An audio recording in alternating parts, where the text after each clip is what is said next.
Hello, I am Iheke, here with the Igbo Basics publications and Basic Express Studios in New Jersey, USA. And today we have with us here our guest, the Honorable Kingsley O. Megwara, the Special Advisor to the Governor on Diaspora Matters. Hello, it's good to have you here. I'm very happy to be here. I'm very happy to be here. So first I wanted to start out by giving our audience an idea of who you are. So could you give us a little information on your background? Okay, like you said, my name is Kingsley Megwara. I am the Special Advisor to the Governor of Abia State, Chief T.A.L.G., on Diaspora Matters. I have lived here in the United States for 25 years before I moved back home in 2007. And since then, I've been part of the establishment at home. Of course, I attended school here. I attended Georgia State University in Atlanta, Georgia, and hold a degree in criminal justice. And that's pretty much my background. So I am a trained criminologist by my background, but now is the criminologist turned politician, because I'm a public servant in Abia State today. Interesting. Well, that aside, why are you here today? What did you come back to America for? Well, the governor of Abia State believes that governance is a collective effort, as it is a collective responsibility, and he has continually reached out to Abia sons and daughters wherever they may be. We've reached out to Abia sons and daughters in China. We have been to Canada. We have been to several African countries, and this particular visit was by the invitation of Abia sons and daughters in America. They had invited the governor of Abia State, Chief T.A.L.G., to their third annual national convention and holding here in New Jersey. So the governor had sent me out to continue to cement the brotherhood and sisterhood that holds all of us. So I came here basically to deliver a message by the governor of Abia State to Abia citizens here in America, and it was quite a good evening for all of us. Okay.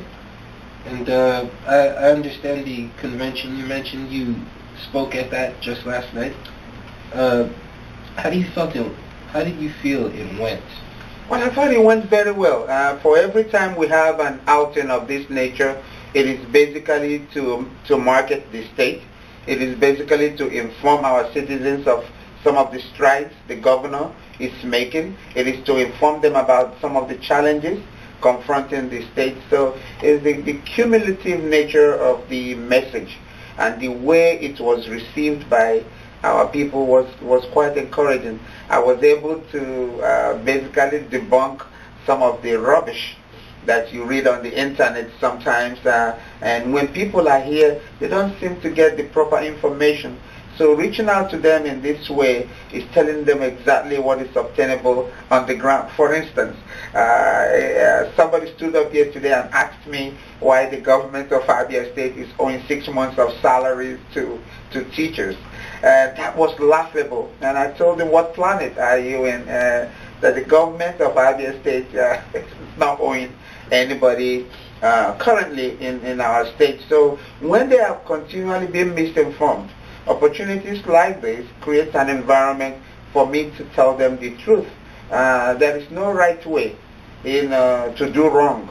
When you hear something and you didn't verify that information and you continue to disseminate such information, it's making the job extremely very difficult for people like me. I liken my job as the governor's special advisor to that of a foreign minister, and I continually try to market our state in a positive way, encouraging investors to come back to our state to invest, and by so doing creating the much needed jobs for our people. If on the other hand I have Abia sons and daughters who are writing rubbish on the internet that are not verifiable, it makes the job extremely difficult for me. So coming out there, telling them the real truth is quite, and a lot of them were very surprised to know that the governor of Abia State is making strides to better the lives of our people. The governor said the only reason why I'm in politics is to better the lives of our people, and that's basically what he has done from the first day he came into that office. And I'm extremely very happy with the governor of Abia State. We have told him privately that I am very happy to be working with you and working for you, and those are two different things.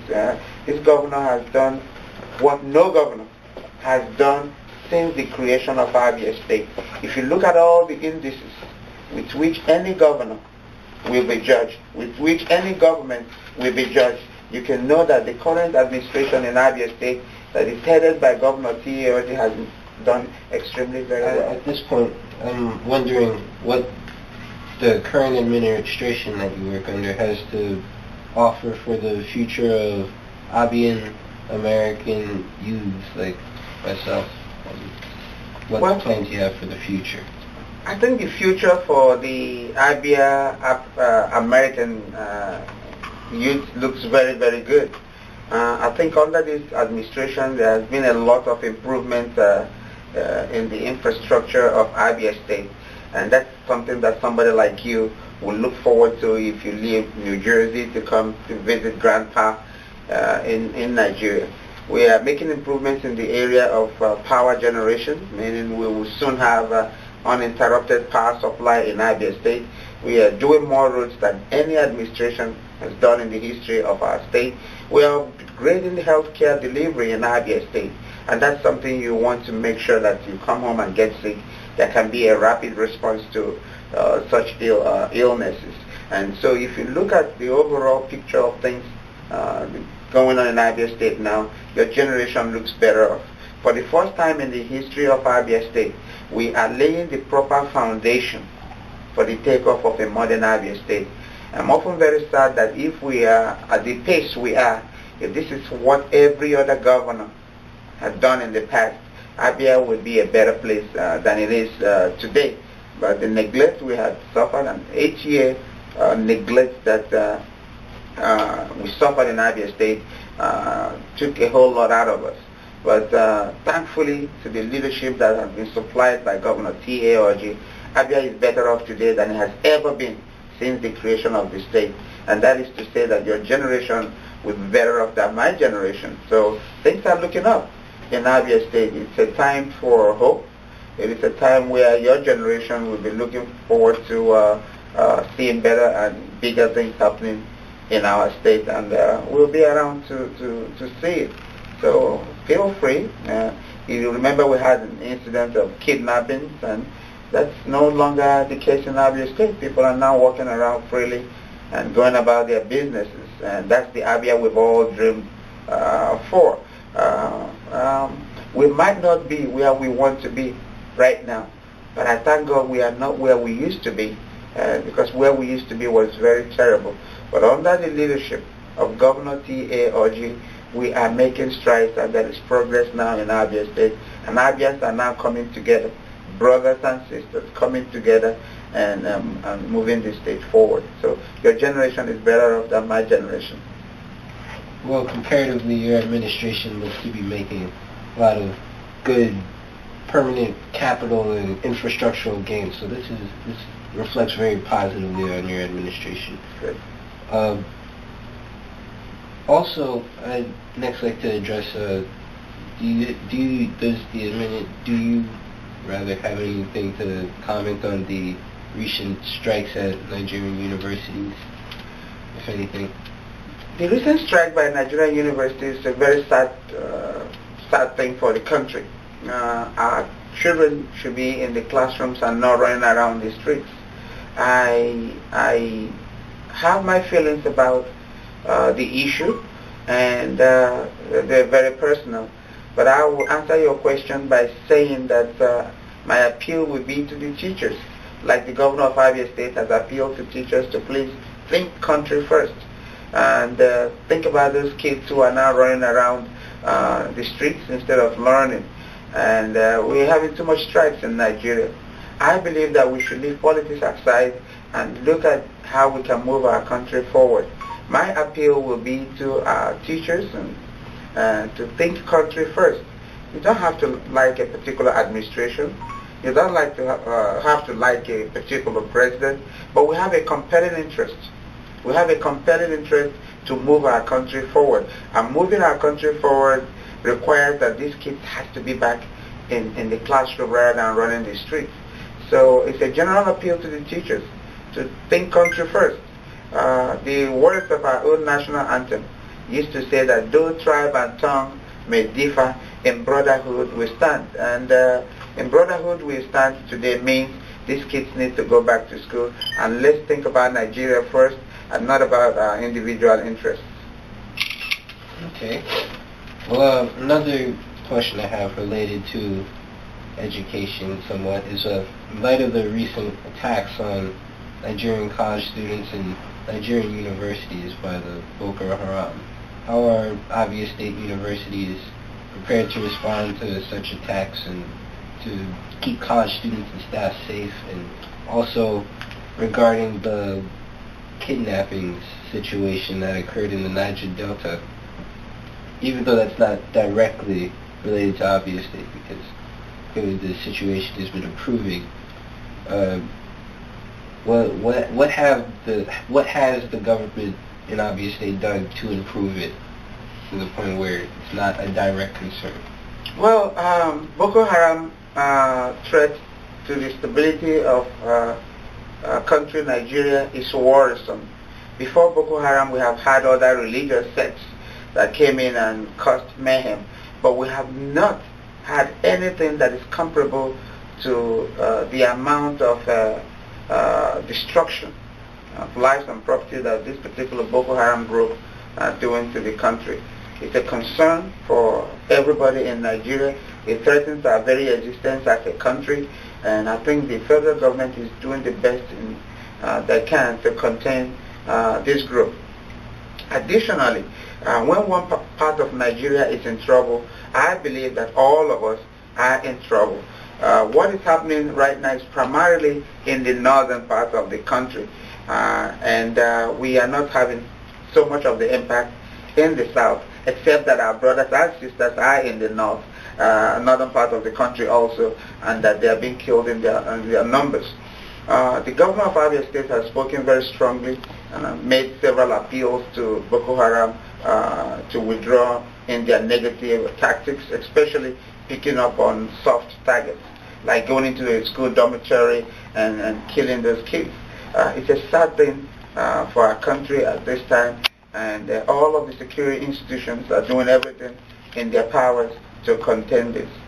The governor of Abia State has also sensitized the whole state in case we have any of those. What we did in the area of containing kidnapping, all of the security institutions the government of Abia State put in place, we have also activated in the event that there is any problem from that direction. But so far, I'm not going to say we are immune from the menace of Boko Haram, but I'm saying that the government of Abia State is on top of the issue right now, and all of our public institutions have been sensitized, and everybody's looking out for everybody, and I think we are okay in Abia State right now.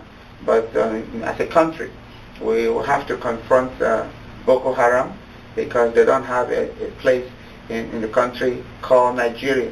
We are one people, and that's where the direction we are taking it. The government of President Jonathan is doing an excellent job. Persons like you in the diaspora will want to know, and we will win this war against Boko Haram because we are one people. And Nigerians are law-abiding citizens who go about their business every day, trying to make the best for their various families and trying to live for country. So above all, you have no fears at all to visit home, be it this summer, because everything about Boko Haram is being put in check. Does not mean we are not having pockets of resistance here and there, but overall I think the security outfit are on top of the game, and they're doing a great job. From what you indicate, Nigeria seems to be very, well, at least in Abia State, seem to be ahead of the game a little bit a bit on guard, actively deploying security. It seems like you have the situation under control, so that's very positive. The final question that I specifically felt I had to ask was, recently, Senator Ted Cruz from Texas recently made a callous remark intended as a put down on the Affordable Care Act. He essentially said that the Affordable Care Act site did not work because it was programmed by Nigerian email scam artists. Many Nigerians have, of course, been offended by this statement, but this, however, brings into focus the question, how do Nigerians want to be viewed? So I in turn ask you, how do you think we should be viewed? What do we need to aim for? First of all, I think Nigerians deserve an apology from Senator Ted Cruz for such a flagrant statement. I think the senator himself knows better to single out a country in pursuit of his own selfish political gains. Let me just tell you what I have seen in this country. Go to any public university in this country, you see Nigerian lecturers doing the best that they can. Go to any general hospital in this country, you will see Nigerian doctors doing miracles every day. Nigerians in all areas of the economy of this great country are contributing their quota to the development of a country that has been very good to us, by the way. To make a statement as the such that Senator Ted Cruz made is misguided, and it won't take anybody anywhere. And overall, our appeal to our brothers and sisters here is to continue to be law-abiding citizens of a great country called the United States of America, and to not be distracted by a very selfish statement as that made by a sitting senator of the United States. It's a misguided statement. It's a flagrant statement. It's a statement that he ought to not have made. It's a statement he knows better than making, and I think we condemn it in its entirety. But above all, Nigerians are continually doing the best that they can in this country. And Abians in America, the message from your governor is continue to be law-abiding citizens and be the best that you can. You're wonderful. We are wonderful people, and we are not going to be cowed by a flagrant statement by a misguided senator. Well, thank you for your opinion on that matter. This has been a very enlightening interview. Do you have anything else you specifically wanted to touch on? Well, I just want to say that it's an honor to have been here and been interviewed by you. And I'm also extremely very proud of folks like you who are making our country very, very proud. The future of our country belongs to people like you. In whatever you do, you and members of your generation should think home first. After all that is said and done, Nigeria is the only place you can truly call your home, and all of you should continue to look out for ways and means to make it a better place. And the future looks bright for you, and you can walk tall in Nigeria and say, this is the land of my fathers, and this is the land of my birth, and we have to make it work. I have no doubt that your generation will be better off than my generation, and we are continually looking for ways to make Nigeria a better place. The message out there is you have to continue to be law-abiding citizens to this great country called America, and you're part of this great experience. Thank you very much. All right. This has been an interview with Kingsley Megwara, a member of a very, very progressive-looking administration. He is once again, am I going to get this right? The special advisor? Special advisor to the governor on Diaspora matters. There you go. Yes. There you go. And today he's told us that they're reaching out to the Diaspora here in America that they're preparing at home to help build up the infrastructure, help get permanent capital gains that will improve the country and the state overall, that they're modifying their tactics to make sure that the state remains safe against any future threats, and that our outlook should be one that is positive about the state that we would come home to, if anything. I think you've given us a very positive view of the things to come at home and the next year to come. Thank you very much. Thanks for coming. Thank you. Thanks for being here today to take this interview with us. Thank you. Thank you.